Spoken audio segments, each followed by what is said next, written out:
outstanding and world-class vision and world-class this. I'm a real leadership geek, honestly. I've spent my whole career reading books and chatting to people. I just find the whole thing and the announcement, the way it's been announced, bizarre. If you could move away from a model where teachers are so intensely focused.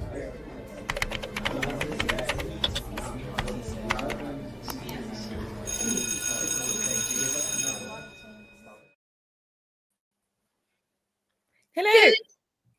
Well, the swap us round because you know what's coming in a little bit. Good evening, everybody. It's the Late Show with a mildly already hysterical Hannah and Lucy. I feel, I mean, I'm not going to lie to you all. It is very much sort of, for those of you watching visually, it is kind of sort of business on the top for me, and definitely not on the bottom. We are pajamaed on the bottom. Hannah is looking very cozy herself. So we are in November now. It is official. Heating is on. Udi is on. I'm good. Yeah.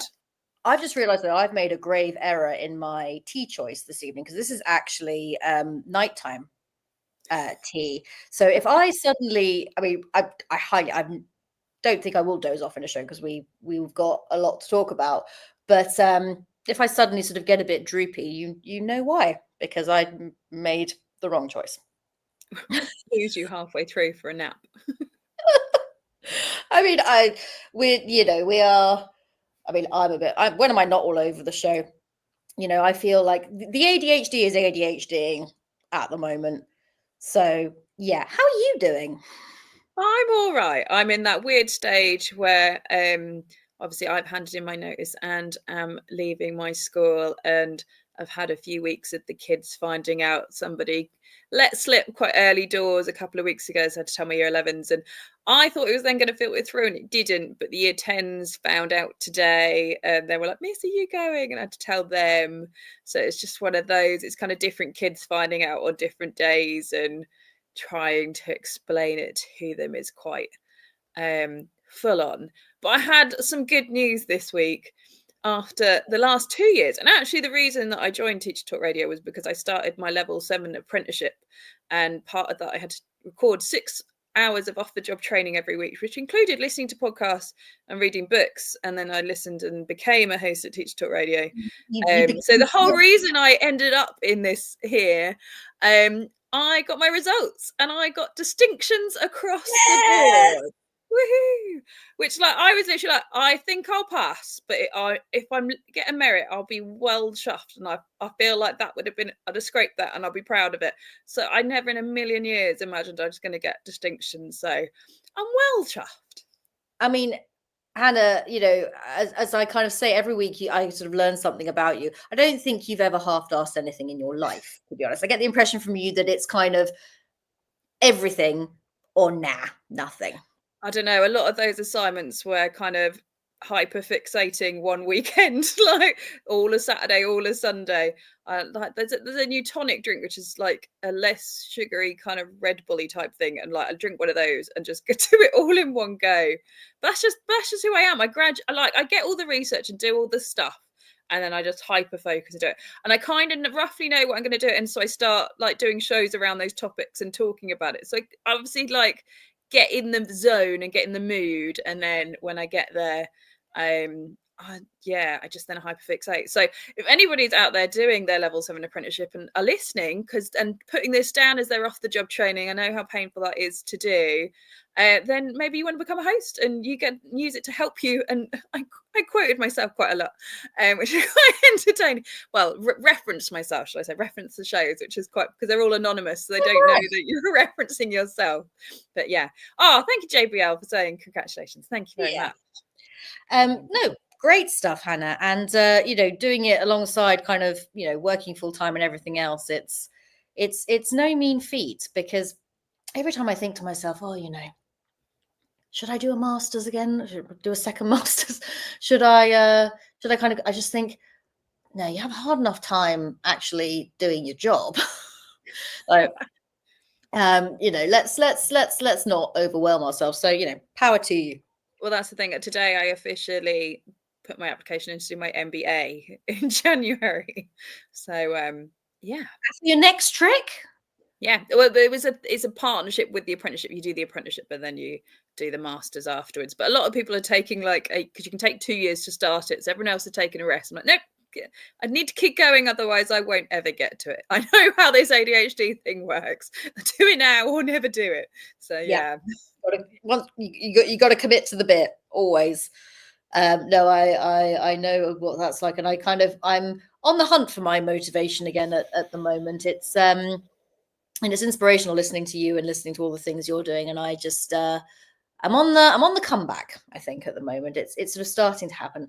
But my sort of lovely thing of the day is there was a football tournament at the school I'm doing some cover work at the moment, and I saw some of my old students, and one of my old students from last year, who, when she first joined, was going through a lot, clearly, and she was difficult to work with, and we very much got off on the wrong foot, and it was a bit of a kind of battle for the first sort of term and a half, maybe even 2 terms. And I know teachers say they don't have favorites, but by the end she was it. And when she saw me today, she cried, and I was like, oh god, I've got to keep it together, because if you cry, I'll cry, and then it's... But yeah, so to see her just kind of just about, she's a tough cookie, she just crumbled, and I that meant a lot, you know, because we weren't always, we didn't always see eye to eye. They're the ones that stick with you, though, aren't they? Yeah. Right. Moving. Oh, we need to do some life admin before I forget about it. And Hannah's covered up her lovely face. We still continue to have John Catt Educational as our sponsor. We still have that lovely discount code JCTTR2425, which gives you 20% off the entire website. Now, it's winter, it's cold, it's very much cozy reading vibes. So this is the excuse I'm giving you this week to use this discount code. You need something, you know, that whole kind of autumn aesthetic that's all over Instagram and Pinterest, you know, the kind of those book nooks, all of that. Blankets, hot drink of choice, not nighttime tea when you're trying to concentrate. But yeah, that's why you need to pay John Catt a visit and make use of that discount. So that is still there for you. Go, go, go, go, go. Okay. Any other life admin before we can move on? No, I think I'm there. I think we're there. Right, I'm going to put my tea down.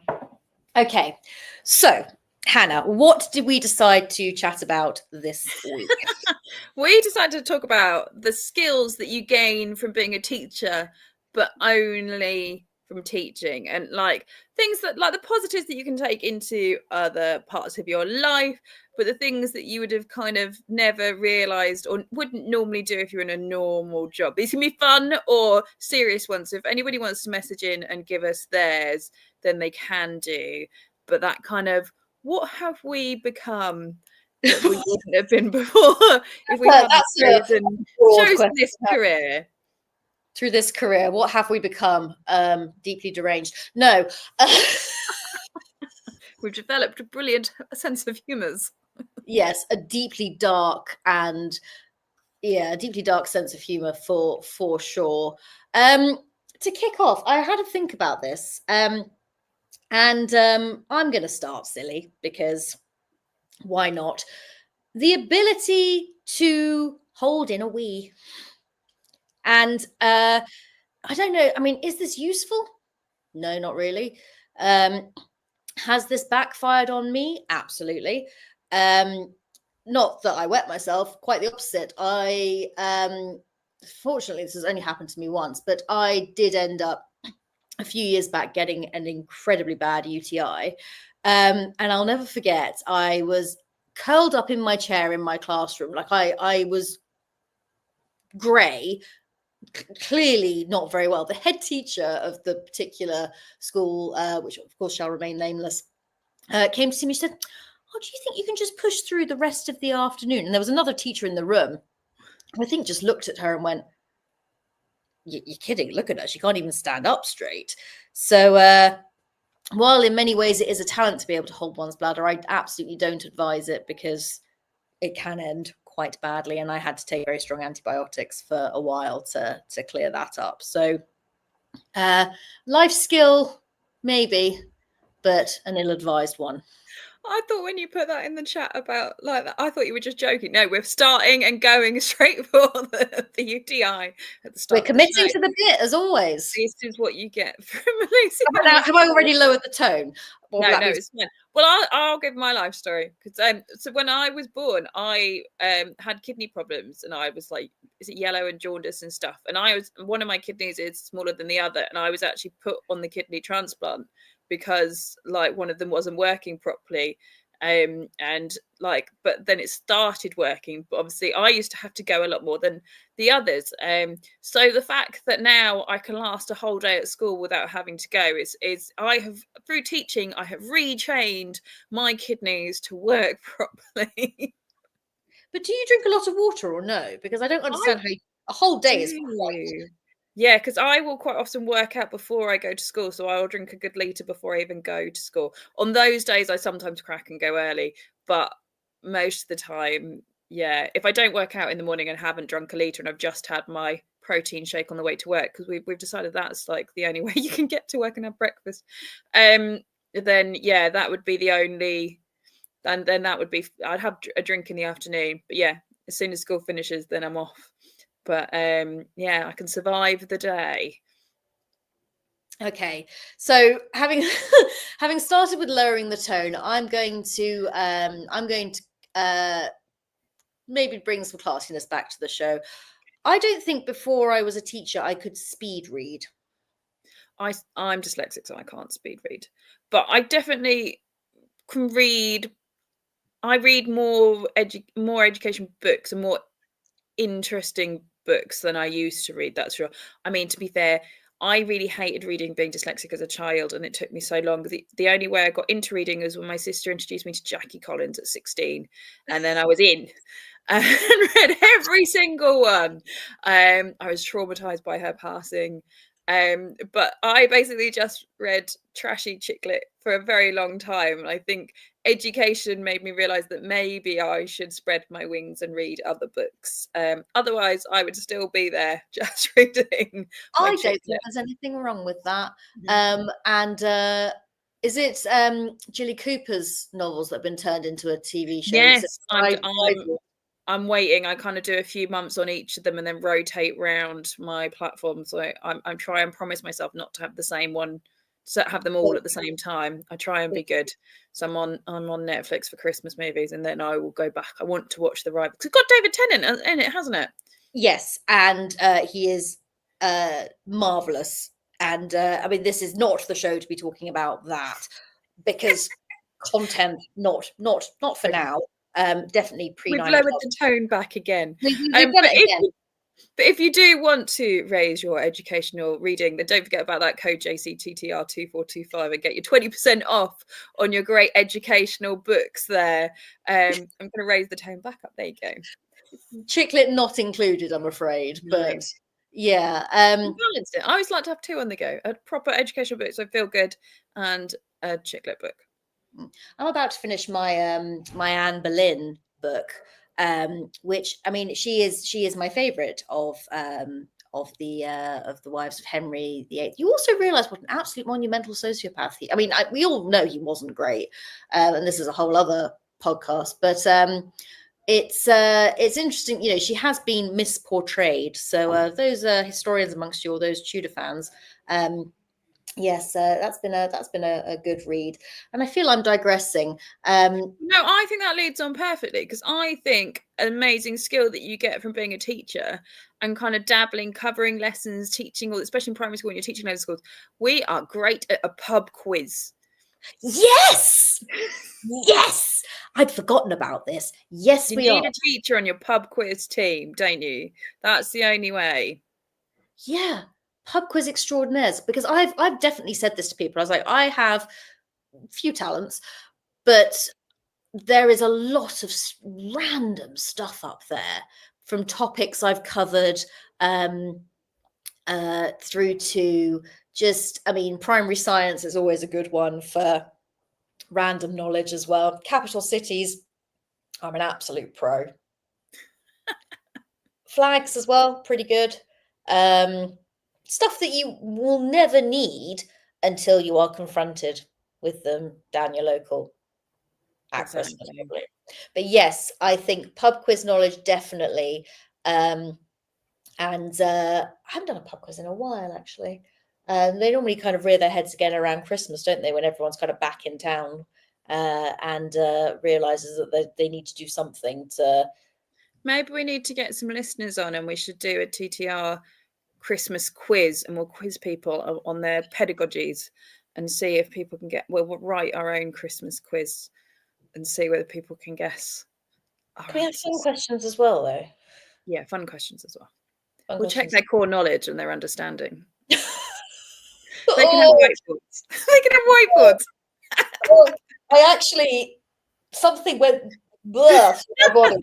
Just cringe. Anyway, Christmas cringe. Yes, Christmas cringe quiz with Hannah and Lucy. I think we need to put a pin in that one. But yeah, pub quiz knowledge is definitely something. Again, is it a valuable life skill? Arguably I think not. so. I think, yeah. Yeah, why not? Ooh. So JBL saying, I've become a half decent comic actor by performing skits in class. I can demonstrate Aristotle's ethics by doing my one-act version of Star Trek. I play all the parts. I think that is it. Like, you almost become, don't you, an actor, like acting at the front of the class, or as my school calls it, sharking, when you walk around the class and check everybody. Sorry, it's called sharking when you move around the class and like, so you're never in one place and they don't know where you're going to go and who you're going to check. Yeah, I do want to do. I'm like, I'm sharking, guys. I'm sharking. Like, yeah. You know when. I love our profession dearly. I do. But just when you think you've heard it all, sharking. I quite like it, having previously, prior to becoming a teacher, film sharks for a living. I'm like, this is the one word that I can get on board with that I quite enjoy. I mean, it's also, don't ruin it for me. Don't ruin it. Oh no! I definitely take it over slant and other things like that. But because I now have this delightful image of you, Hannah, in a shark costume, just. Oh yeah. Well, I do still have my giant shark that the kids can actually stand in and wear around my classroom at the back of the room. It is going to have to go in the bin soon, but I don't think I can really take it home. It won't fit in my car, to be fair. It's too big. But yeah, so I guess that's another. I mean, I feel we should address JBL's comment, but also the ability to have amazing arts and crafts skills. So I did not know that I could make a giant paper mache shark that people could fit in and carry physically around. I didn't know that was in my wheelhouse. I mean, I think deep down I really did, but like the actual kind of taking kids' ideas and being able to make costumes and make things happen is just, I would never do something like that normally. I made myself into a cupcake once. I just got any of those cupcake dolls that fold up and then you pop out. Not quite that good, but I basically kind of created the sort of cupcake case around myself. You know, that kind of, I don't know if it's corrugated card. Yeah, yeah. It's always in school. It's never used for anything else. I'm like, that would be a perfect cupcake case. I don't know what I've been doing, whether I'd dreamt it. I don't know. Anyway, that was, and then I had, and then my body was the sort of the cake, and I had kind of sprinkles on my t-shirt, and I had kind of sort of netting around me to kind of floof it out a bit, and I'd sort of stuck sprinkles all over myself, and then I had a little hairband that was kind of the cupcake topper, and it worked. It worked. I'm very impressed, Lucy. God, no, I still think paper mache life-size shark tops cupcake costume. That is another skill, isn't it? Like the fact, like teachers would be the best at fancy dress parties because we can make something out of nothing, and like we can be quite creative. I do remember going to a Pacific fancy dress party where I just spray painted myself gold and spray painted some rocks gold and stuck them to a shovel and put a head torch on. I was a gold digger. That is brilliant. That's a really good one. Like being able to come up with a fancy dress costume as a teacher, I think, like out of literally nothing, is good work. And also I feel like I'm passing that down to my son. My son, like, bless him, everyone else goes in these beautifully bought costumes for World Book Day. Not my child. I'm just gonna make him shove him something. Made him a dinosaur costume and then gave him a blow up globe, and he went as the dinosaur that pooed a planet. That was my favorite. I also did him a duster, and he went as the tickle monster from his favorite book, which was quite cute. But yeah, I think, like, as teachers, I'm not. We're also a bit tight, aren't we? I'm not spending money. I will make something. We're resourceful. We're not tight. Resourceful. That's the word. Sorry, not tight. Resourceful. Hannah's like, I'm damned if I'm going getting that costume from Asda down the road. No cereal boxes. And I will spend 10 hours and I will make something. It's fine. I will use 2-year-old Christmas wrapping paper if I have to.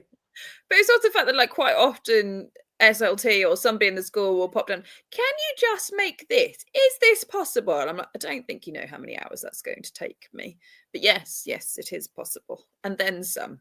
Hence the giant TTR radio costume, if anybody has not seen that one. Where is that now? I think it's in Tom's house somewhere. Probably his attic if he got it through the gap. I wonder if that will make a resurgence at Bet next year. Oh, because we need to get you in it. Yeah. Seema didn't quite get out the bottom. I still can't believe that you made that. So I'd forgotten about that. And didn't you have boppers as well? Yeah, I made TTR boppers. The things I'm capable of. I think it's passed down from generation to generation. Obviously, my mum was a teacher as well. She was fully involved in making that. I don't even know, can't even remember how many hours it took us. Quite a while. We had to design it. I had my textile teacher sublimating all the stuff on for the boppers. I then had to go and buy all the fabric. I luckily found fabric with sticky stuff on the back, so that made my life a bit easier. But that was probably easily like a good 10-hour construction. And then even then I had to take it in pieces and put it together when we got there because of the train. But yeah, I was like, I love TTR dearly, but I'm not wearing that all the way down from Norfolk on the underground. No. I did get a very nice patronising laughing pat from Michael Rosen when he just couldn't stop, kept looking at me, went, then we'd like stop and then look back and he was like, just didn't know. You got acknowledgement from Michael Rosen. So. Exactly. Life made. You know, it's still on my bucket list to meet Michael Rosen. I might finally meet him at Bet in January, but you never know. I don't think I can quite top being dressed as a giant radio though. Well, I'll just have to come up with something better. Yeah. We'll put a pin in that, Hannah, and we'll talk about this later. But yes, the creative side of it is, I mean, I've always kind of struggled a bit on the art front, but one of my weird talents is I'm very good at origami. Yes. Like, and I was showing another teacher kirigami the other day, which is the art of paper cutting instead of paper folding, which they didn't know about. And they were like, well, this is genius, because then you don't have all the leftover bits all over the floor. I'm like, I know, this is good. And then we were actually going through the different ways you could make snowflakes. There's like lots of different ways to make different shaped snowflakes. Like, who else has that in the wheelhouse except for a teacher? I mean, that's a lesson. Yeah, it is. Which I'm sure you've probably used. More like a tutor group, or like we have an enrichment club, so the art club are doing that. But to be fair, my old tutor group was so obsessed. My old tutor group used to have, and my old school had room competitions for the best decorated at Christmas. And because it was my last one, and they knew I was leaving, and they knew how highly competitive I am, they properly went out. There was loads. It was the computer room because we were randomly in there, and they had all the famous computing people in the times all under the wall, and they all made them little hats and different antlers and stuff and stuck them on there, and they went up first, and even the computer science teacher, who was also the deputy head, did not clock them for quite some time. And then they made snowflakes and we hung them all from the ceiling, and then I brought in a snow light, and then the kids brought me in an Elsa costume, and then they all had finger lights, and then when the judges came round, it was full works, and we won the round. So yeah, it's like, but what other job? So basically, I'm highly competitive. I don't know whether that comes with the job. I think it secretly does. I think every teacher has a little bit of a competitive nature. especially Yeah. like sports day and house Oh, yeah. cups and stuff like that. I think we all get a little bit more competitive than normal people. In my last school, I was a house leader. So you best. You think those parents, they're going, come on, darling. You know, blah, blah. Oh, no. House leader over here. When sports day rolled around, or inter-house dodgeball, whatever it was, because I was crap at sport at school. And Yeah. so as I've got a bit older and a bit fitter and kind of figured out no. I'm reliving it now. And so I think some of these kids are a bit like, you okay? Yeah. Like when I started my new school, they were like, "What house are you in?" I was like, "Oh, I'm in this house," and they're like, "Oh yeah, you guys are going to lose." I'm like, "No, we'll be fine." They're like, "No, miss, your house never wins." And but I went out there as if we were going to. I was screaming, shouting. We made the biggest flag possible, and literally, we won one race out the whole day. But like, my God, we cheered that race on like we'd won the whole entire thing. Literally, but it was to the point where like the kids were like, "Miss has lost the plot, but you know what? We'll join in." And it was quite nice. I think, and this is going to come back to the kind of JBL's point, but we also, I think, we learn we're not easily embarrassed. Like we will make a fool of ourselves, whether it's costumes, shouting and screaming, dances. I've done full on, like almost kind of flash mob style dances with because last school I was in, we used to do them for Halloween and for Carnival. You have to learn parades. You learn very quickly. Like, well, this is it. And if I'm not prepared to do it, how can I expect them to do it? Exactly that. Like I was at a Halloween party my son went to, and it was in this village hall, kind of around the corner from me. And the lady running it was like, "Right, have we got any parent volunteers?" Literally, the whole room was silent. I was like, "Oh, go on then." I was straight in, but it still took like another 5 minutes before anybody else would join in. But I was like, you know what? I was like, no, you know what? I'll get in. Needless to say, the competition was, they then whipped out toilet roll, and the kids had to wrap us in toilet rolls to make us into mummies. So yeah, but it's one of those, like, I do volunteer, I think, for more things, or will put my hand up, will say things, especially on courses and stuff. Like I'm not afraid to say stuff, especially like I've done things online and everyone else has got their like screens off and aren't talking, and I'm not afraid to do that. I've realized that there's only benefits from saying and talking and volunteering, whereas if you just sit there silently, kind of not really paying attention, that you don't really get anything out of it. Because I know there are the kind of shyer ones amongst us, the ones who don't kind of see it as sort of, see their classroom as a stage as such, or see it as kind of a sort of, everything is kind of a show and a performance. And I'm not saying you have to, but I do think, and again, going back to what JBL is saying, I used to joke with old classes of mine that all teachers are failed stand-up comics. Oh, I agree. I would love to have a go at stand-up comedy. I reckon I think we could be quite a fun comedy act. But like it is one of those that's a little bit petrifying. But because there's Greg Davies. Who else is there? There's a couple. Ramesh Ramesh used to be a teacher. I think he was a maths teacher, wasn't he? So I think there's obviously something in the ability to kind of stand and present and have stage presence and have those performing skills and projection skills, and kind of having that, like, all eyes on me kind of natural presence without having to do all of that. If you've been in the game a while, you have that natural kind of gathering of everybody's kind of eyes and can hold a room. And I think, especially if you've done like an assembly or something like that, there's not a huge, I mean, obviously massive stadiums there is, but there's not a huge difference between kind of standing in front of a school of 700 kids to standing in a theatre of a couple of hundred, is there really? So it's not that different. But I do think, like, we not only the performing element, but we do definitely get the comedy element as well. And it's not even like you really have to think that hard. And I think JBL's right. Yeah, frustrated thespians or frustrated. Yeah, oh, definitely. And it's sort of, when it really comes out, like when you start to get comfortable with your class or classes, it doesn't, I find with me, there's a little bit of a warm up, certainly at the start of the year, because you kind of got to gauge, you've got to gauge them as well. You've got to gauge your audience and read the room as well, as we well know. But Oh yeah, I've had some great ones, and and a lot of standing on furniture, which I think I've talked about before, but I think that's more small woman syndrome than being a frustrated thespian. But I think also if you can hold a room of 30 kids that don't really want to be there and aren't interested in what you're saying, then holding a room of like 100 kids, 100 people that are paid to be there, that must be a piece of cake. Sorry, I've just been sidetracked by Yeah, this. I just read that as well. So for those of you, one lad wrote in his learning journal, this is from JBL again, I was amazed when you told us that you were a disappointed lesbian, not a frustrated. Disappointed thespian. Yeah, it's like misheard lyrics, isn't it? It's great. I would love to say that one of my talents is music and singing, but sadly, I wish I could sing. I feel like as a teacher, that'd be such a lovely thing to have. Well, I don't know whether I can sing. I've never done karaoke or anything like that. I was in the choir at school. I secretly like to think I can sing, but nobody's really heard me. But they heard me this week, Lucy.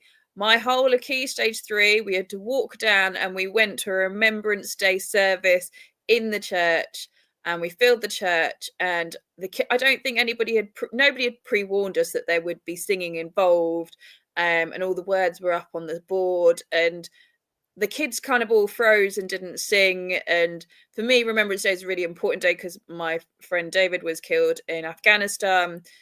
So for me, I'm like, I can't stand here and not honor him and sing the songs in this church on this day.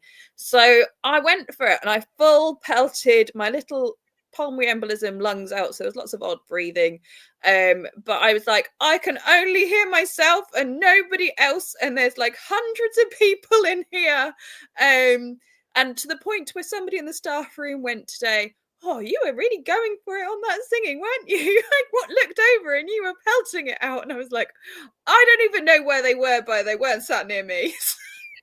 So yes. I just, yeah, I think we were saying that, like, we used to all sing really regularly when we were younger. I mean, my Yeah. school, we had a church and we'd go and sing once a week in church, but assemblies, we had what was called house shouts. We'd have inter-house singing competitions with actions. I remember learning Queen and doing that, and it was just amazing. And what was the other one? I think Belinda Carlisle. I still know the actions to that now.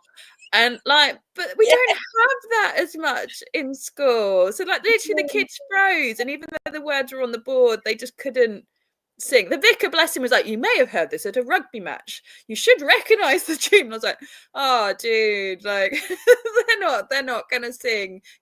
I'll sing with you, me and him going for it. But that was my day. Yes. But no, I do think a lot of this stuff needs to come back, but I also think, again, that's and it's something I've talked about before with kind of teacher confidence and all the rest of it. Yeah, you have to, I think, whether you're primary or secondary or kind of anywhere within the sort of teaching sphere, you have to, I do think it does teach you to let go, to unclench, whatever you want to call it. And I think that's a really good thing. There was that, I think he was a teacher that was at Glastonbury and was doing did you see him? He did all the primary songs and the sing-along, and it ended up being like one of the biggest listened to things. And I was like, that's amazing. Like, we need more of that. And he goes on tour and like people just turn up and go to sing songs together. And I was like, I want to go watch him. That is the kind of joy we need in this life. Yeah. That is kind of, we should have a little sing song every morning. Yeah, I think bring that back, and maybe we'll, like, I don't think the younger teachers sing either. I think they're kind of a little bit shy to kind of do that. I do think it's a skill that we learn through teaching, to just go for it and pelt it, and who cares. Yeah. And I think it's sort of more of that. Okay, next one. The one that came to mind for me is deciphering handwriting. Ooh. Code, decoding, and I suppose, I don't know how bad it gets at secondary, and I don't know kind of how much writing your students are doing. I suppose they're writing underneath work that they're doing, but I'm sure you've got some spectacularly terrible handwriters. I don't know. Yes, like yes. There are some, and some quite horrific spelling, but I'm okay with that being dyslexic because I get what they mean.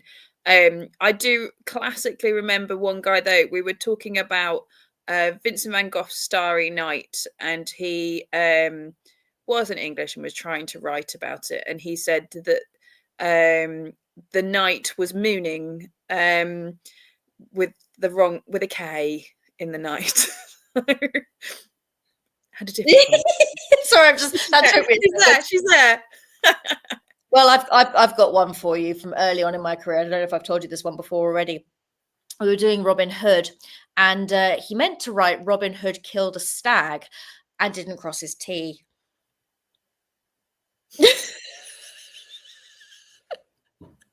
I also particularly enjoy the word country spelt without the O. Oh, yes. Yes. That's always quite entertaining. I haven't had that one for a while. I don't know if I'm going to get told off for including that. I didn't say anything rude. No. We were on the board. We were on the board. I mean, we were talking about OnlyFans last week, Lucy. We're being so well, not this week, the week before. We're being very good. And if you are giggling along with us, that one is definitely worth going back and having a listen to.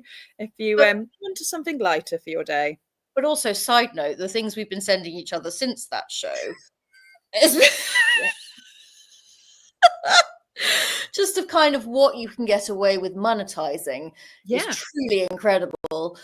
And both Hannah and I are unceremoniously quitting our teaching jobs to sell sweaty socks. Yeah. It's been lovely, everybody. Bye-bye now. Signing off.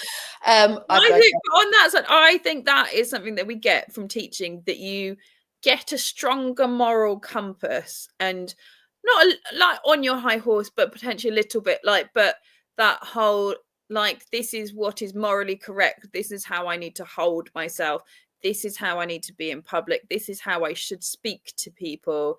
This is how although granted, this one they don't often follow. This is how I should correctly and politely word an email. We all know the teachers that don't we?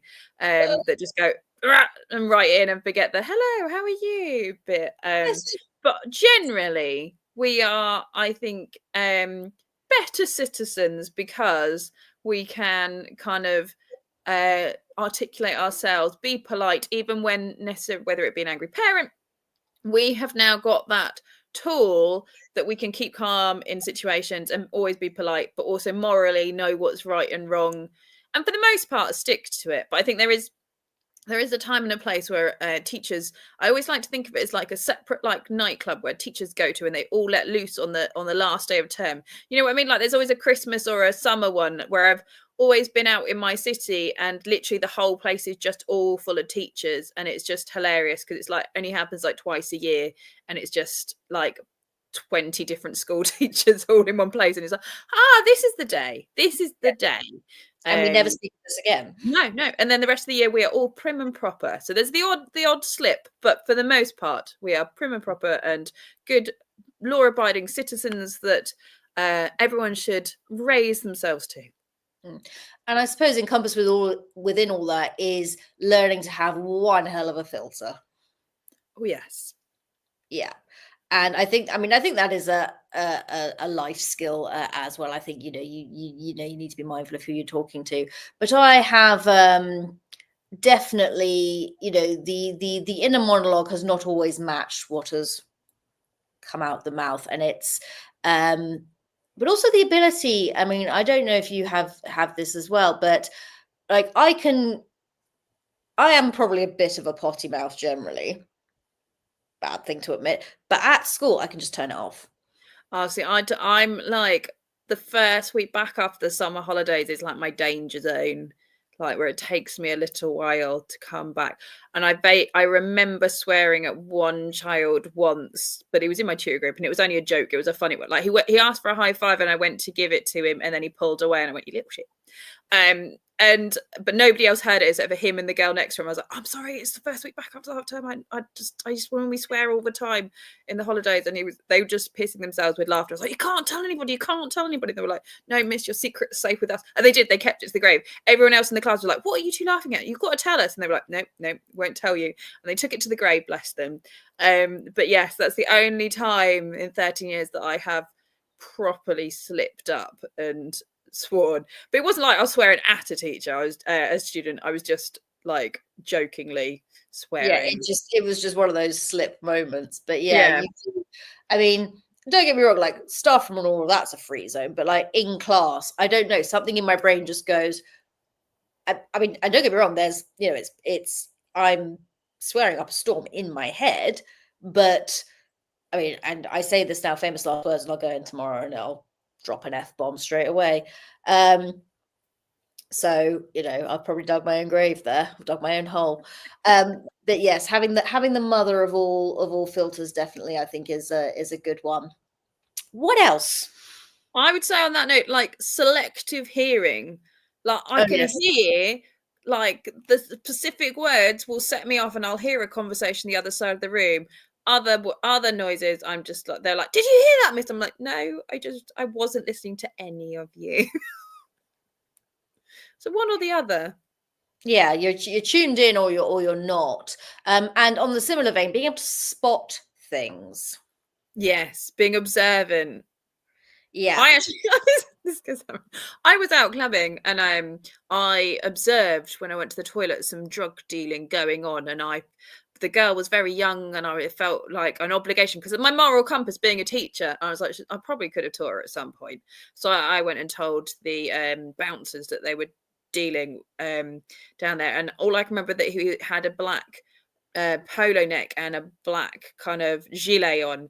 Turns out there was like 5 people with that, and then I ended up kind of going on this secret mission with the bouncers to try and ID which one it was, and I was like, I'm quite drunk, I don't really remember any more than that, I was just being nice. And in the end they asked to search them all, and 3 of them let them, so they stayed, and 2 of them wouldn't, so they chucked those 2 out. But I was like, crime fighting, protecting all ex-students as well. Just like, I think it's that moral compass. But it's like, it was that bit, I would be like, oh, did you notice that, and my friends would be like, what? No, it's like, did you notice that Passover, did you notice that they're like, no. I'm like, I've been watching note passing for decades. Phones under tables, a little hand passing of a note from a mile away. Or even my lot took to trying to use their whiteboards, which is less subtle. I'm like, I can see what you're doing. Like, oh God. Also, the ability to I mean, I say I'm sort of out of touch, but I'm not actually. The ability to kind of know stuff that you probably kind of wish you didn't. Yeah, I would agree with that. I'm trying to think of what I know that I shouldn't know.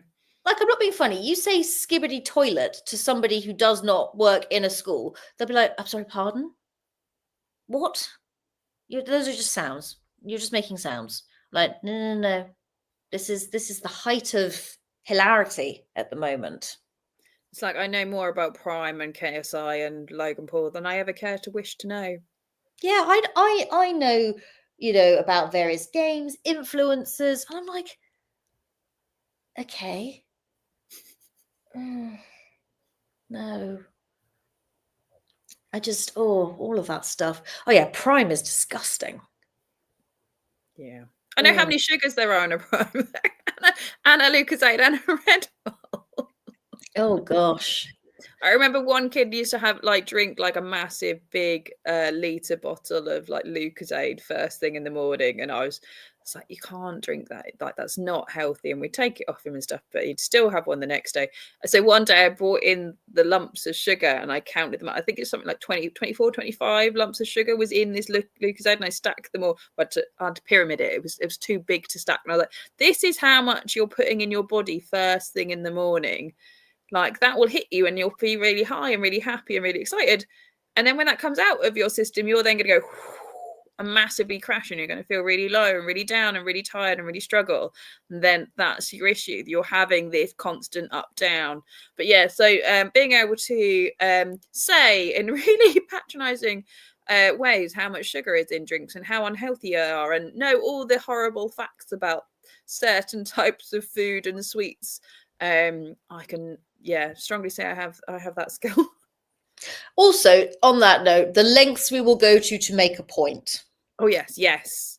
I what is it? Is it point, like evidence prose? What, I can't remember what the English way of writing something. Like I can definitely kind of put an argument together really well constructed with evidence and facts. Oh yeah.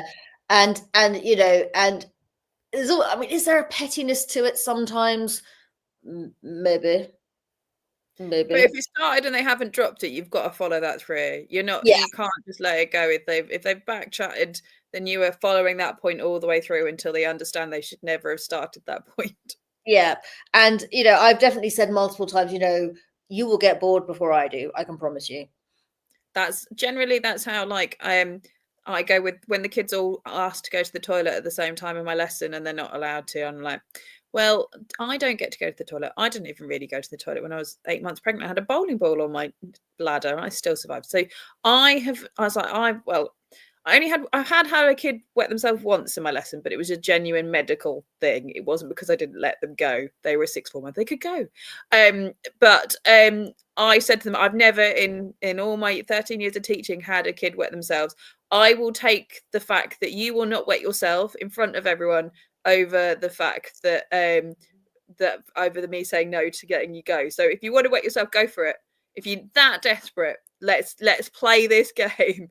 Because you've just had break, so if you were that desperate, you'd have gone. And I win that argument quite a lot. Doesn't go quite so well in primary. No. It's very different when they're kind of 15, 16-year-old boys just looking to get out from just had break. Yeah, that one you can risk. With a 7-year-old, would I risk that? No, I wouldn't. No, I wouldn't risk that with my son. No.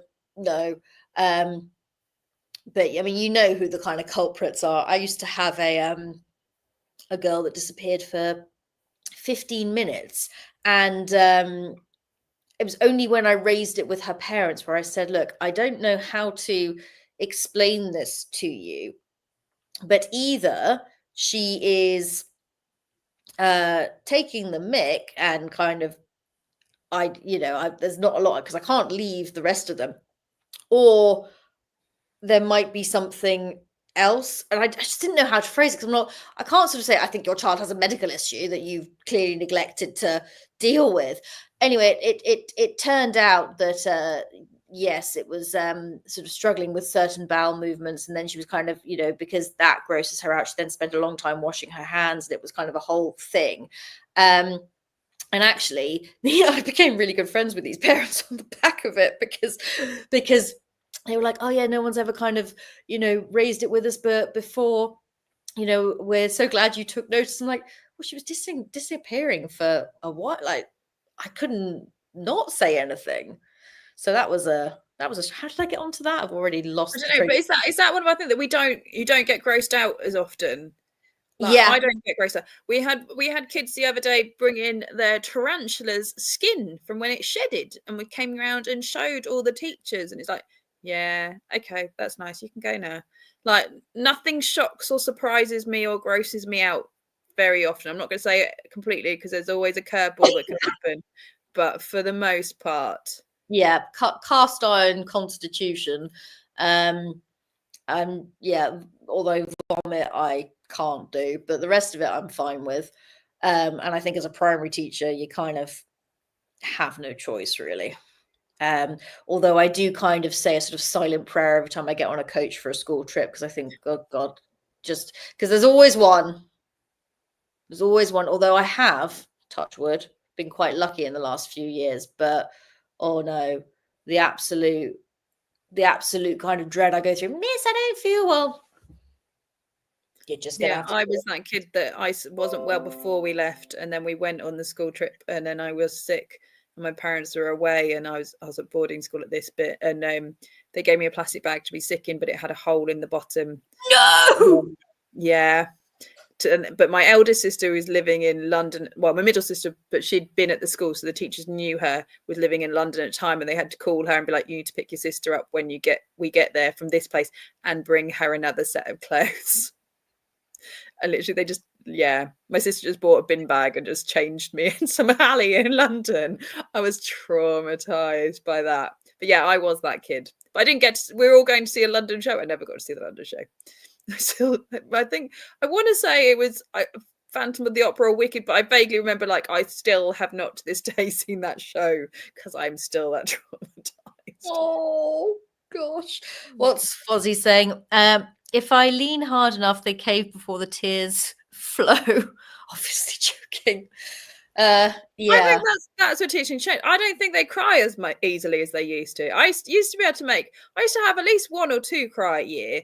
And I used to like the fact that, like, not like the fact, but like you could kind of, you knew that you were kind of maybe going on the far end of authoritarian, but actually the kids aren't afraid of anything anymore. They don't back down at any point. I think that's the thing. You have to get bigger and push harder before they kind of even like back down, really. Whereas they used to cry. You could sometimes just say boo and they would like, or just go, oh, that's a demerit, and then one of them would be crying their eyes out. It's like, well, I like, you were doing something wrong. But like, there's not as much of that anymore, I don't think.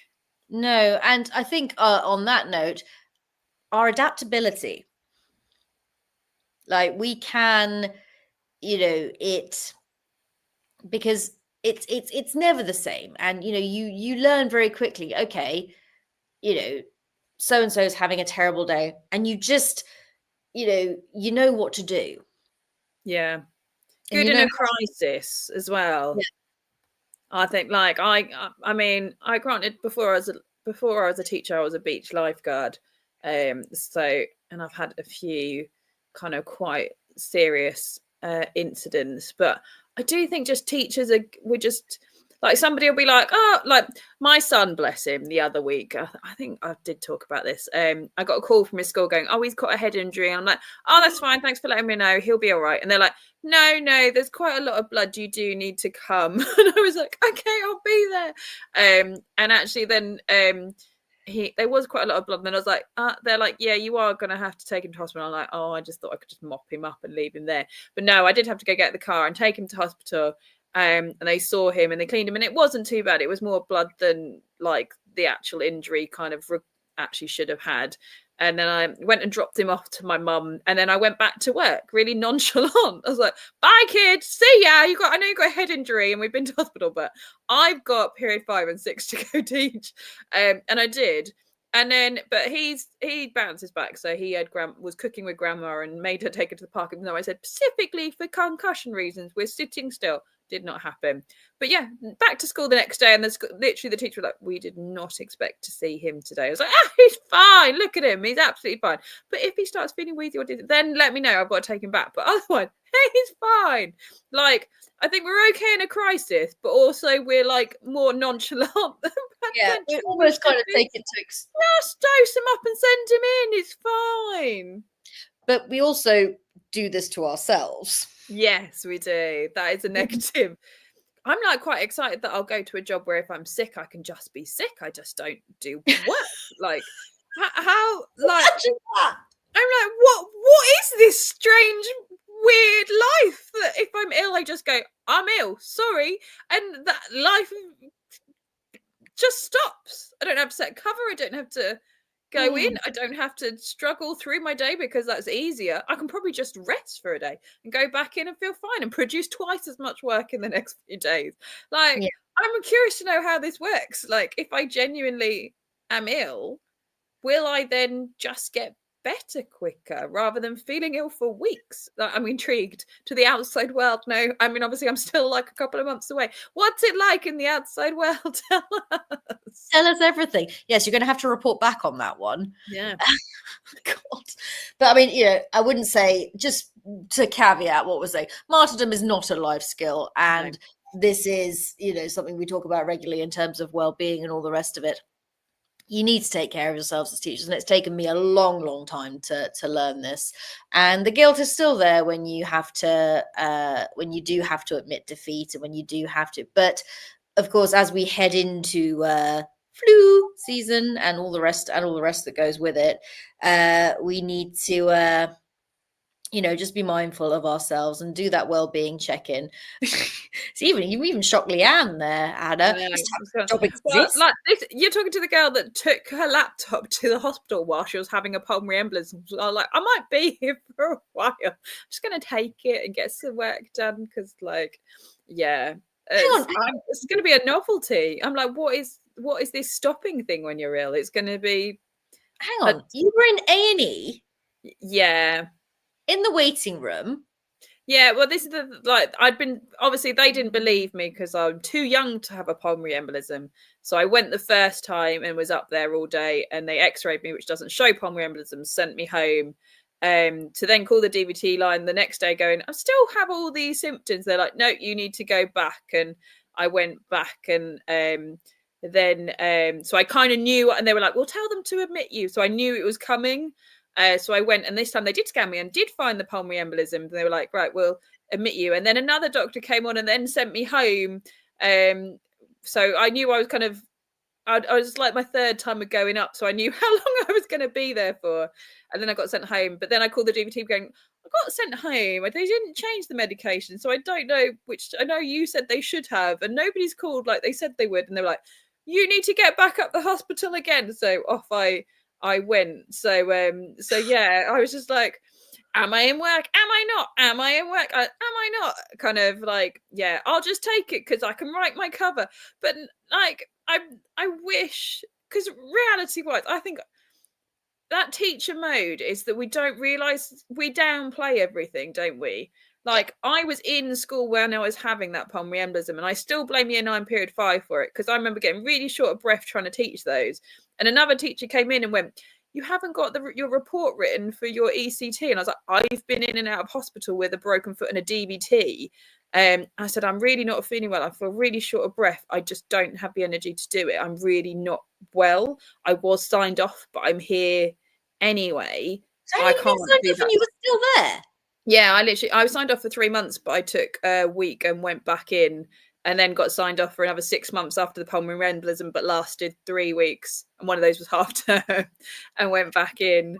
But yeah, but that teacher didn't go, oh, you know what? If you've not been well, maybe you should go home, or maybe you should go to the hospital. It's like nobody kind of stops and goes, actually, because I was having a pulmonary embolism, like I could have died so many times. You could have dropped in that class. I was like, I'm still going to work. Can't let those year 11s down. Like, GCSEs are way more important than my life.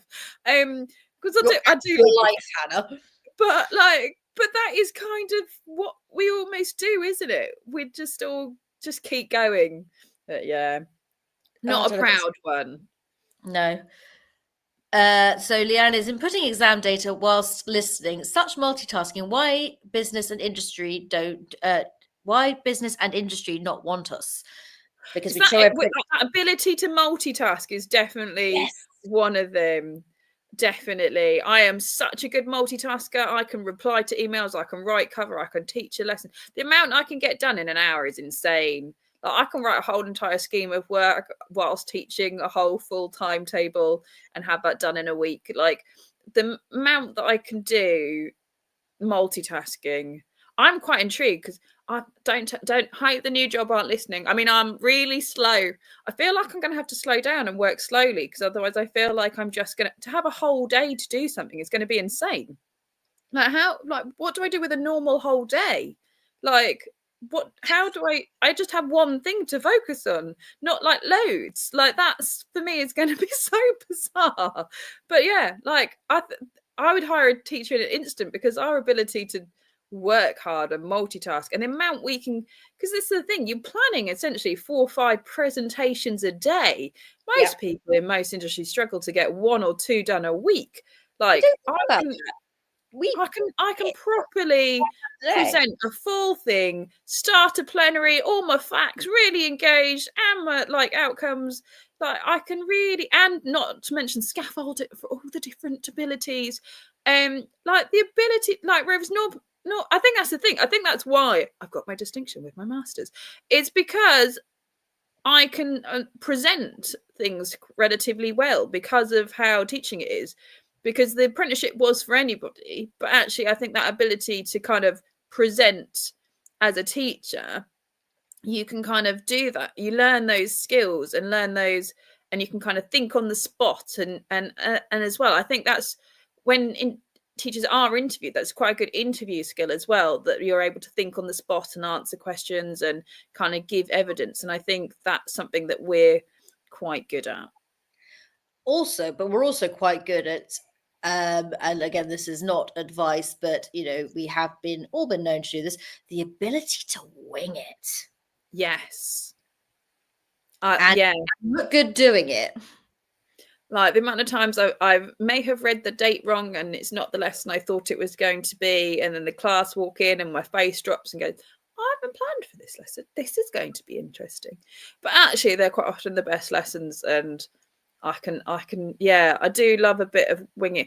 And I do find that I've got friends that aren't teachers that I'm like, let's go do this. And they're like, no, I'm not prepared. I can't, we haven't planned anything. I'm like, no, just go do stuff. Like, are teachers more spontaneous? I would say we're quite a spontaneous little bunch. Maybe it's just the art teachers. No, I think we can be. I think that, I also think there's very much kind of two types of teachers. There's your type A's, very organized, very kind of, what people picture when they're teachers. And then there's type B's who kind of, it does happen, but we exist in pure Are you talking chaos. about the maths department?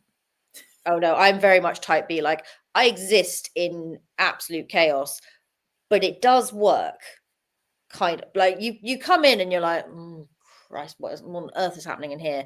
And I'm like, no, I can do it.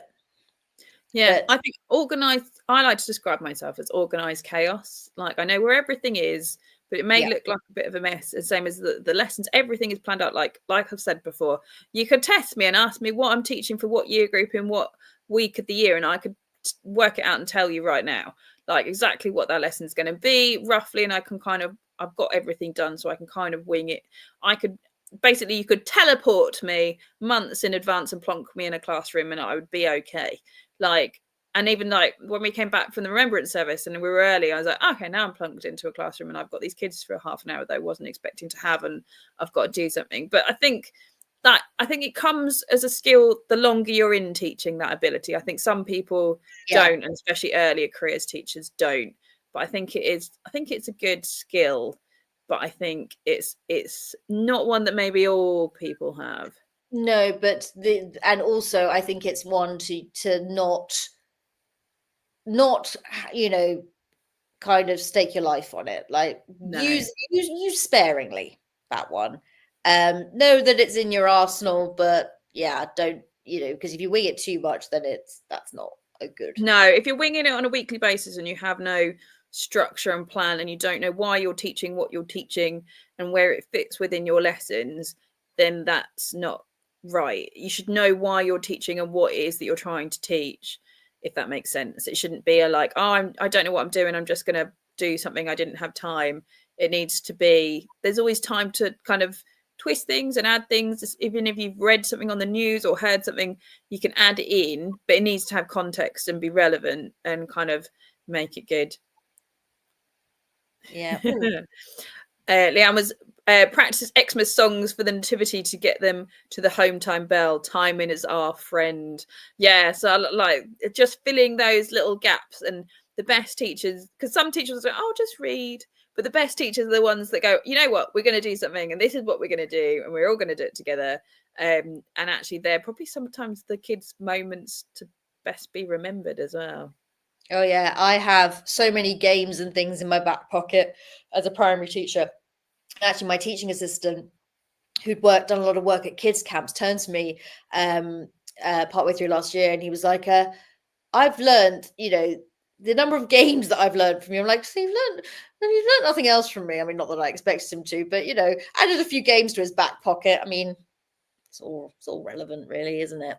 I'm just trying to think what else. Whilst you're thinking, I'm gonna remind everybody of our lovely sponsors, who is John Cat Educational, publishers of professional development books and resources that support great teaching and learning in schools around the world. Level up your professional development today and visit johncatbookshop.com to explore the full range of titles. Use the code JCTTR2425 down on the screen if you're watching us, and you can get 20% off your order. So maybe you're like me and you're an early Christmas present shopper. Then Oh my God, do one of those. I am. I just my city just gets so you end up queuing for an hour to get into a car park. So I need to already it started ramping up. I'm like, I need to get this done so I don't have to go anywhere. Is kind of my thing. But I did think of one others, which kind of links with what you were saying. I think teachers are really good at questioning, and coming up with spontaneous kind of questions, or kind of that ability to make one thing into a big thing. Like if you've seen something in the news and you can ask them what they think about it, and then you can flip it and be like, but if this changes, what happens? And if this changes, what happens? And if this changes, what happens? And you can kind of end up down a rabbit hole, but actually it's really engaging and interesting conversations. And I think if it makes us more interesting. Like if you're talking to people about life, then or something in the news, or you can just have more interesting conversations about it because you'll go deeper. And also I think we're kind of trained to be apolitical technically, so you have to see everything from both sides, and I think we've got more of a open mind to seeing both sides. Granted, there's the moral compass that's still very strong, but I think we're more open to seeing both sides of a discussion and debating it, and we're quite good at playing devil's advocate. We know Brent is, but that kind of having those conversations and being like, but what if, and storytelling and just making something really interesting to talk about. Oh yeah, and actually, the because I was doing some sort of personal values work and kind of thinking about just kind of reassessing sort of what I think about the world recently, and thinking about kind of things that I love, and actually, yeah, that ability to storytell, tell a great anecdote, find the good in something, or find the funny in something, because without kind of bringing down the room too much, the world is tough at the moment, irrespective of where you sit on that, it's hard.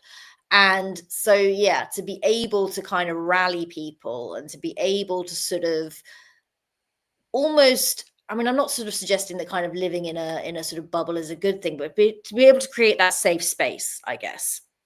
I've been I think that's the thing, isn't it? For people to say how they feel and ask questions and not feel stupid, have that ability to feel comfortable and make a safe space. My students are we're doing I did an artist called Paul Giovanilopoulos. He does one thing in the style of all the famous artists through time, but actually if you look at all the artists he picked, they're mainly old white men. So I've now tried then kind of got the kids to see whether they could work out, and they're they pick up that they're all men quite quickly, but not that they're all white men. They're all kind of a little bit distracted by Salvador Dali's mustache.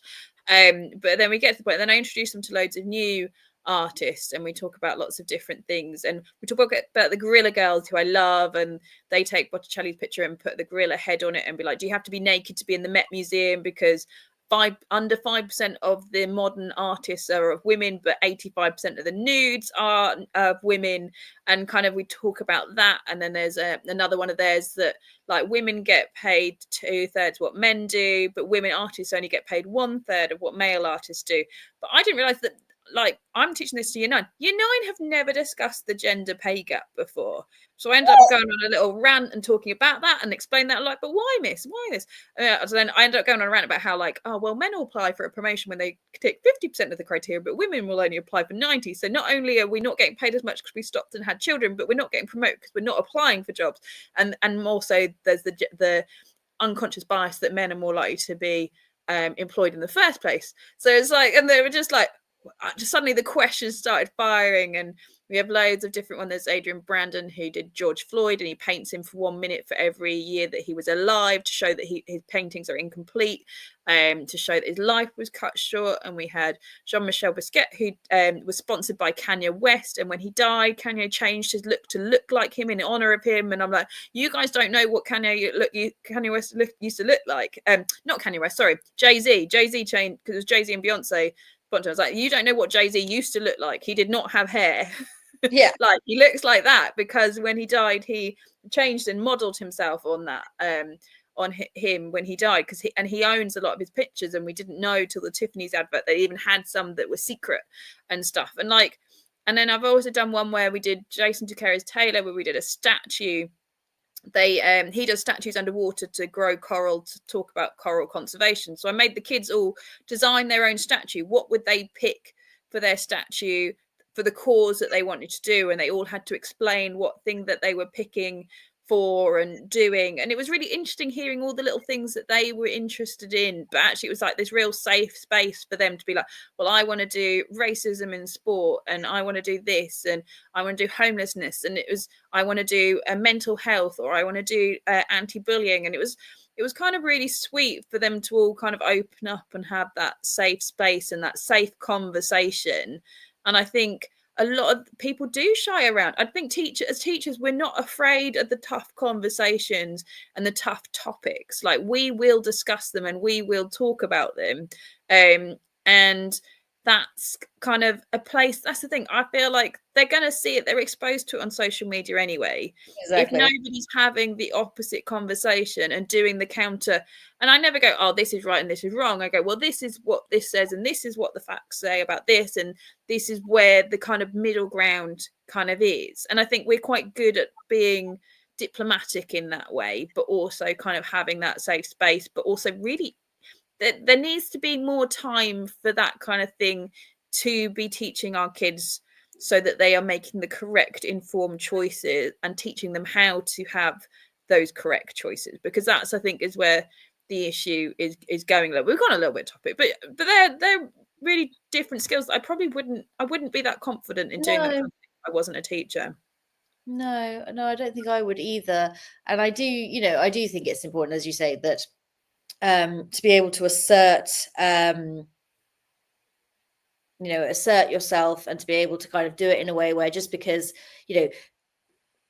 getting children to understand that, you can have an opinion, and that's fine. And, luckily you are fortunate to live in countries where, you do have freedom of speech and things like that. But also in having that, it doesn't make you always right. Yes. Oh, I digress. What else? There's so many things. Oh gosh. I'm trying to think what we haven't mentioned. Yeah. Has anybody got? Feel free to comment in if you've got any other suggestions as to what teacher skills you have for other life. My teacher skill is that I have the ability to make myself look frumpy and unattractive. Yes, do you know what? I do think this is a life skill in a way, because it's a skill I wish I didn't have, Lucy. No, but the thing is, we have one of those jobs where, you do have to kind of, but the summer is always a nightmare. Winter, I think, is less problematic, because that's just your big jumper and your trousers or skirt or whatever.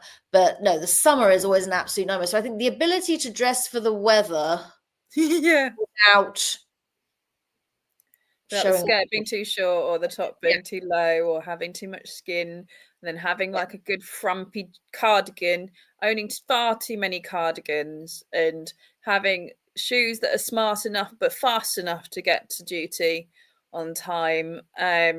Well, you know I will die on the trainer sneaker hill. We've talked about this. I'm still there. I'm seeing them out to the end. I have actually got an appointment in December to see whether I can get surgery, which is, the pain might stop, or I might then be put on another waiting list for another year.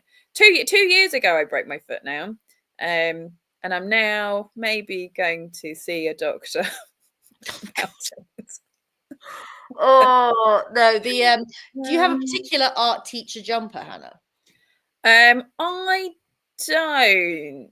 Well, what? Just like something that I wear. I don't have an arty one, but I have a specific kind of proper granny cardi that I do love. I generally have very, very like floral skirts. Like my thing is that I'll go for a different skirt and a kind of plain top in my cut. So like I have, and that is one of the things I'm like when I go, I'm like, oh, a lot of these clothes are going to go because actually I don't have to look like this anymore. Like it's like people can see that I have a waist and like a neck.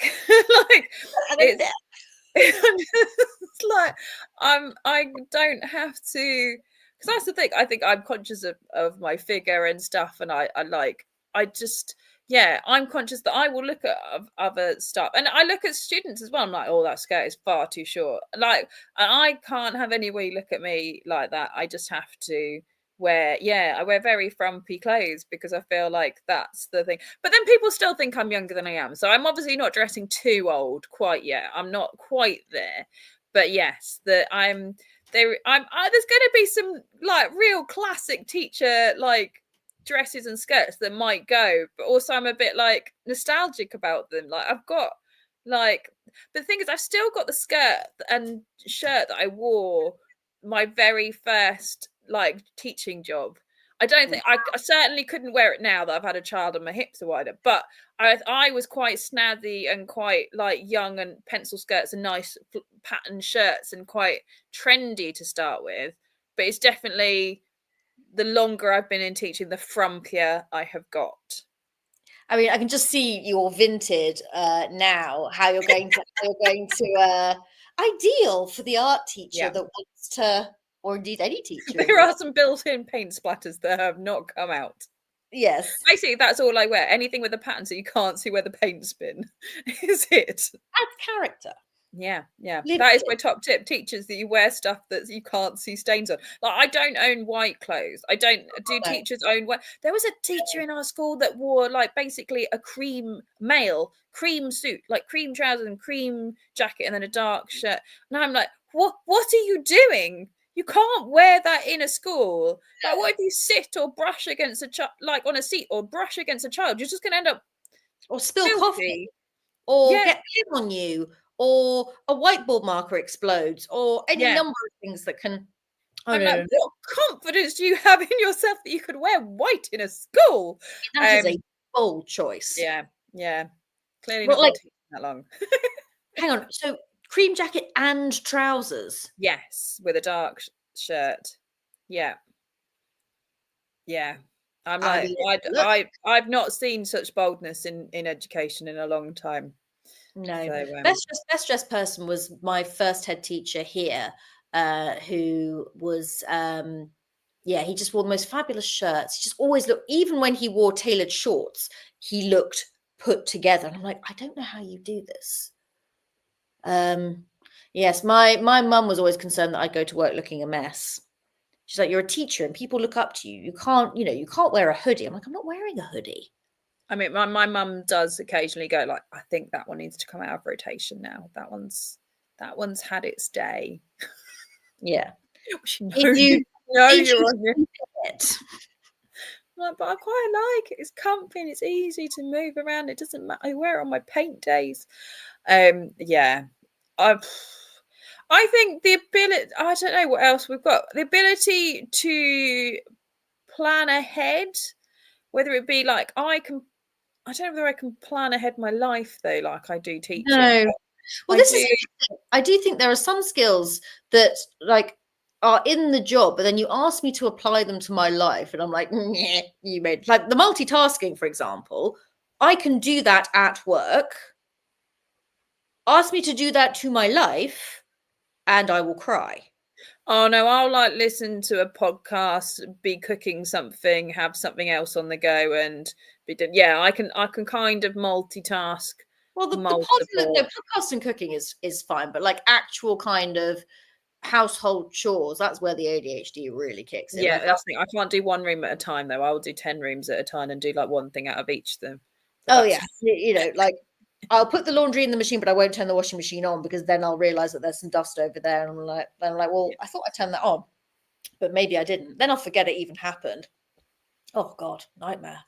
I think I'm quite organised at school. But obviously, all my hyperfixation goes on educating the young folk. But I think school trips, and therefore transferring that onto holidays. I think teachers are very. I've been on a couple of holidays. So the last girls' holiday I went on last year was me and two other teachers, another lady who worked in an office, and then a police officer.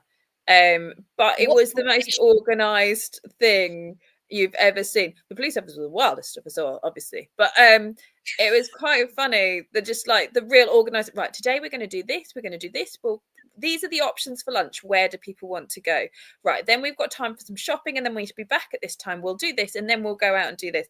It was very like I'm on the best school trip ever, like doing the things that I wanted to do, but it was also like, right, we've got like, I think that ability to estimate time, like we've got this amount of time so we could do this or this like, and I feel like that does transfer into my, because when I've got lessons I'm like, right, you've got this amount of time left, this is what you need to get done by the end of that time before we pack away.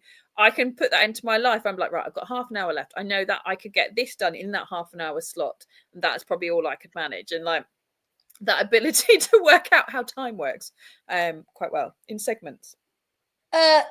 Yes, but very small ones. Yeah, really like little, like I've got 20 minutes, like that whole like, right, I've got an appointment, I need to leave at this time, I get ready, I've got half an hour left, I know I can get this thing done in that slot. That like, I mean, yeah, is the whole sailing close to the wind thing ADHD or teaching or both? Well, I think like I'm one of those people that rocks up to their duty like 2 minutes late, or rocks into school kind of 5 minutes before briefing, because I know that that's how my life works and that's how time works and that kind of thing. I'm not an early to things person, but maybe that's just me as a person as opposed to me as a teacher. But like, I'm like, I know that I'll get there on time. I know that like, I know that everyone, like, I know that this will start late. I know that will do this. And it's that kind of like ricochet of things. But I think when you've done something enough times and when you can kind of assure yourself that, you know, if I leave, you know, short of something terrible happening, if I leave at this time, I will get there at this time. And I, you know, and I know, and I think the interesting thing about being in a school is, and I think, I mean, I'd be interested to see how you go when you're out of school, because we are so institutionalized. How are you going to cope being able to pee whenever you want? No. Is my bladder going to be ruined? Like, yeah, be able to drink when I want rather than at certain times. I feel like I might have to write myself a timetable, Lucy. Do you know what? I think that's what you'll end up doing. You'll end up blocking your time, like your Google Calendar will be mad. Yeah.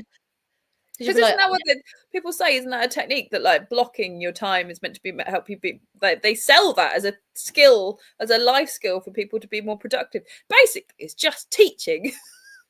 Well, my brother keeps trying to convince me to do this, to kind of sort of, you know, reorganize my life. I'm like, I can't do it. He's like, well, why not? I'm like, because my life has been so like this for so long. Like, on the one hand, I know it would probably help me, but on the other hand, I'm like, I have so much structure in my job that I don't really want it in the rest of my life, or I actively reject it. I don't know. There's too much psychoanalysis going on here.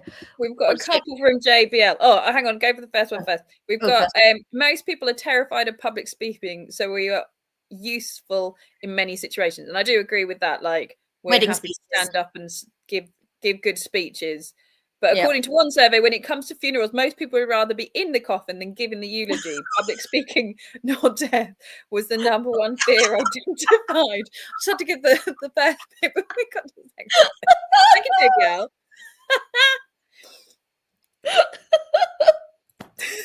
Sorry, breathe. Sorry, that should not have made me cackle as much as it did. And I'm not laughing in the face of death. Please don't. I like the little not death part.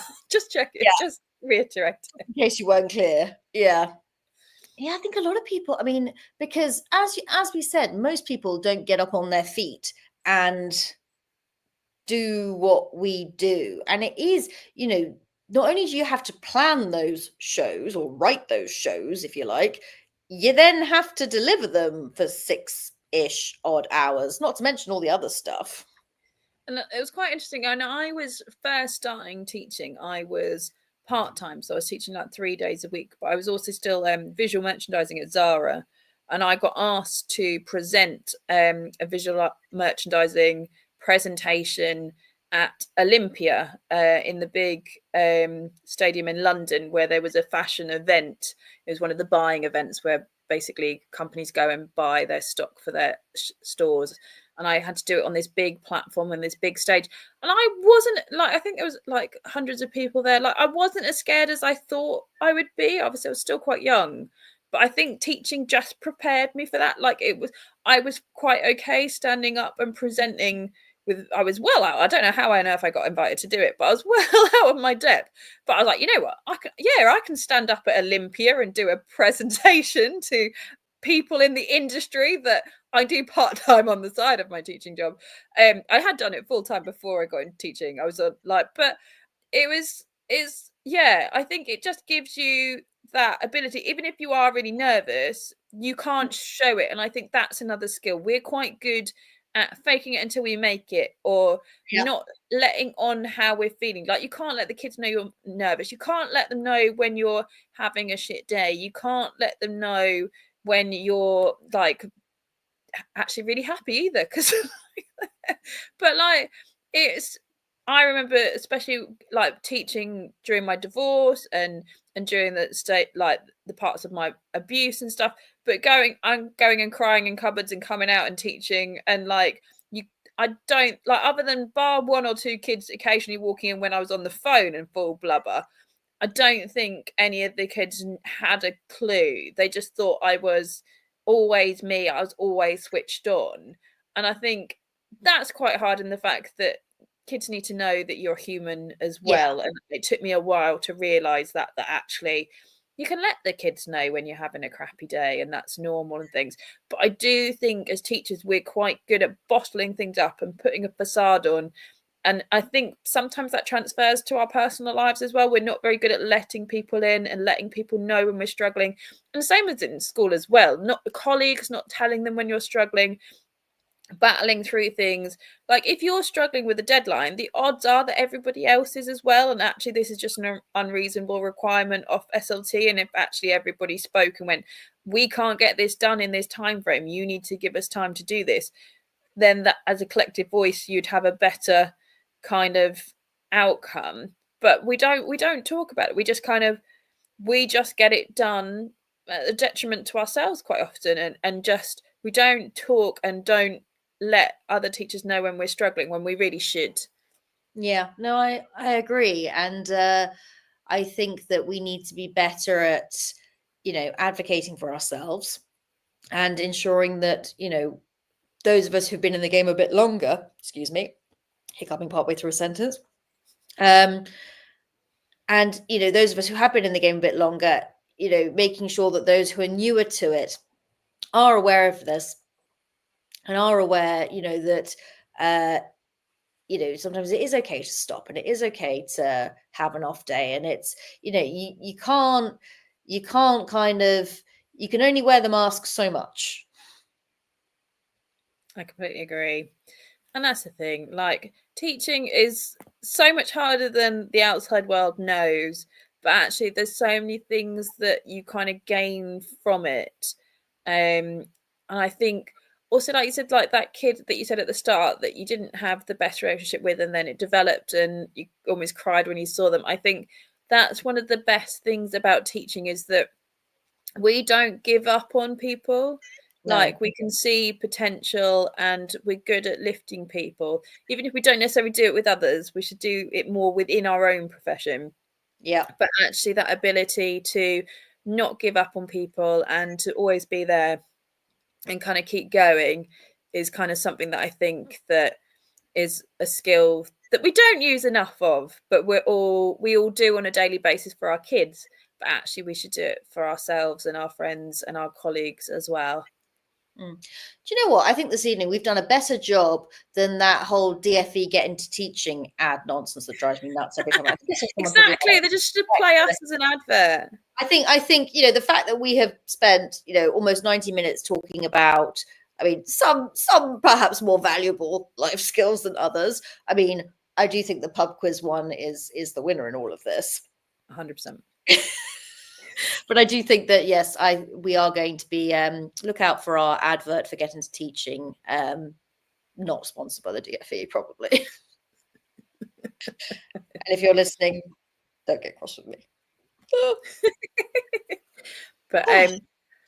But yeah, we've and if anyone is early birds on their Christmas shopping as well, don't forget you can go visit johncatbookshop.com and use our lovely code JCTTR2425 for 20% off your order, because we all know that actually the way to survive teaching is to continue professional development, whether that to listen to one of our amazing podcasts and join in and chat, or maybe you want to come and be on one of the shows as well. You can always message us and let us know if you want to be on a show, because it's great to chat to teachers in the classrooms, but also it's just great as teachers, whether you're reading and developing yourself or whether you're listening and joining in. But we're a strong community, and actually it's we love the job, really. Like I'm not completely leaving education. I'm still going to be kind of doing stuff for schools and with kids, so I couldn't fully leave it, but I'm very excited to pee when I would like to.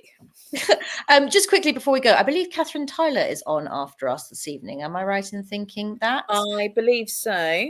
Yes, so she'll just be getting started momentarily, so we should probably clear off and allow that to happen.